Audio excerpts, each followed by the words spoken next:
A bullet for his skull, a blast for his eye, a shell for his hand.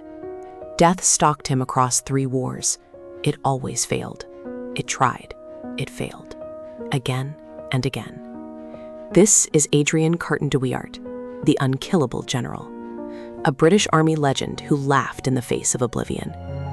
He was Adrien Carton de Wiart, born into Belgian aristocracy in Brussels on May 5, 1880. But the quiet elegance of that life held no appeal. Young, restless, hungry for adventure, he looked across the channel. He saw the British Army. He saw war. And he knew where he belonged. An audacious deception began. He fabricated his identity, brazenly claiming to be 13 months older than his true age. More critically, he renounced his Belgian heritage. He declared himself British. To don the uniform, to march to the drumbeat of empire, to kill, to bleed, to live for the fight. The year was 1899. South Africa burned. The Second Boer War raged, a brutal conflict on the vast, unforgiving veld. Carton de Wiart, barely out of his teens, plunged into the fray. He sought the chaos. He found it.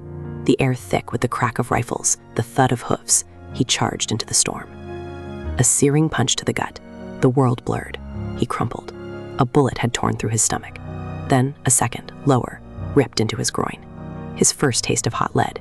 His first payment in blood. Medics batched him up.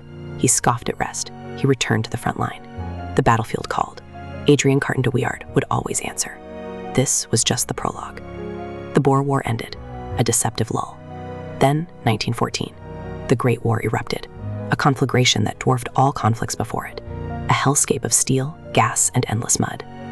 Adrien Carton de Wiart, now a seasoned officer, plunged into the trenches of the Western Front, a place where men dissolved, where sanity fractured, where death was a constant, intimate presence. He did not merely survive. He thrived. He embraced the horror. 1915, the chaos of the front lines. Shrapnel ripped through the air. A shell exploded. Carton de Wiart, caught in the blast, collapsed. When he awoke, his left eye was gone, blasted from its socket. The raw, jagged wound, a new badge. From then on, a stark black patch covered the void, a macabre signature. But this was merely the beginning of his disfigurement. The same year, another explosion. His left hand, shredded, mangled, hanging by threads of flesh and bone. Doctors rushed to save it. Carton de Wiart, already in agony, refused their slow, cautious ministrations. He took matters into his own remaining hand. With a grimace, with an almost feral determination, he tore off the mangled digits himself. "Don't bother me with that," he reportedly snapped, tossing the shattered remnants aside with disdain. A cruel, unyielding hook replaced his hand. He returned to the front. Always. The injuries mounted with relentless savagery. A bullet ripped through his ear. Another tore into his ankle, his hip, his leg. His very skull was grazed by lead, missing vital matter by millimeters. 8 severe wounds in World War I alone. Each one a brutal encounter with death. Each one a defeat for the Reaper. He was a walking monument to defiance, a British Army legend forged in blood and iron. July 1916, the Battle of La Boisselle, a maelstrom. Artillery churned the earth into a sickening paste. Machine guns scythed down lines of men by the hundreds. Through the smoke and fire, with his distinctive black eye patch and a gleaming hook where his hand should be, Captain Carton de Wiart was a figure of impossible courage. His troops faltered, demoralized, but he would not allow it. He rallied them, shouting commands over the din, brandishing his sidearm, pushing them forward through a hail of bullets. He was severely wounded again, but he continued to lead. For this sustained, ferocious gallantry in the face of impossible odds, he was awarded the Victoria Cross, the highest military decoration for valor. Did he ever break? Did he ever flinch? He wrote in his autobiography, "Frankly, I had enjoyed the war. This wasn't just resilience. It was a ravenous hunger, an almost cheerful suicidal tendency. He once charged enemy machine guns, not with a rifle, but with a walking stick. Pure frustration, pure instinct, pure war." He famously described his time in the trenches, the years he lost his eye, his hand, suffered countless other wounds, as damn good fun. He was not merely surviving, he was living, fully, recklessly. He was the unkillable general, a WW1 hero. His story defied belief.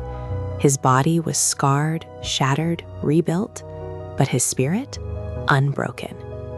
The Great War finally ended. A fragile, uneasy peace settled over the world. But what does a man like Adrien Carton de Wiart, a WW1 hero defined by conflict, do when the battles cease? Civilian life offered little to his restless spirit. He found purpose in various assignments, in travel, but always he waited. He knew the quiet could not last. It didn't. 1939. The world plunged into darkness again. World War II. Carton de Wiart, now a major general, aged 59, one eye, one hand, answered the call without hesitation. His age, his disabilities, irrelevant. He was war incarnate. His first command was Marie's force in the bitter Namsos campaign in Norway, 1940. A cold, brutal expedition, ultimately unsuccessful. But the general remained. He was transferred, destined for a new command in the Balkans in 1941. His journey, however, was interrupted, catastrophically. His plane en route to Yugoslavia plummeted from the sky, crashed into the churning, unforgiving waters of the Mediterranean Sea, miles off the coast of Libya. The 61-year-old Major General, one eye, one hand, in uniform, amidst the wreckage. Yet, he refused to sink. He swam. He battled the rough seas, mile after agonizing mile, his will alone propelling him towards a distant rocky shore. He reached land, exhausted, battered, only to be captured by Italian forces. Imprisonment. A new kind of war, a new test. Carton de Wiart spent over 2 years as a prisoner of war, primarily held at the formidable Castello di Vigigliata, a medieval fortress near Florence, designed to hold. But he was not designed to be held. The unbreakable general refused to yield. 5 times he participated in daring escape attempts. 5 times he defied his captors. His most audacious effort, he tunneled out, a secret passage beneath the ancient walls. He and fellow prisoners emerged into the night, disguised in ill-fitting Italian peasant clothes, a desperate dash for freedom. For 8 days, the one-eyed, one-handed British Army legend, his distinctive features poorly concealed, navigated the Italian countryside. It was sheer, obstinate spirit that drove him. He was recaptured, but the act cemented his legend.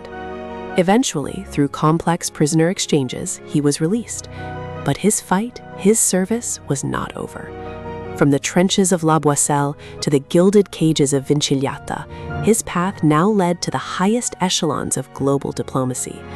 Winston Churchill himself recognized the unique blend of courage and sheer force of will that defined Carton de Wiart.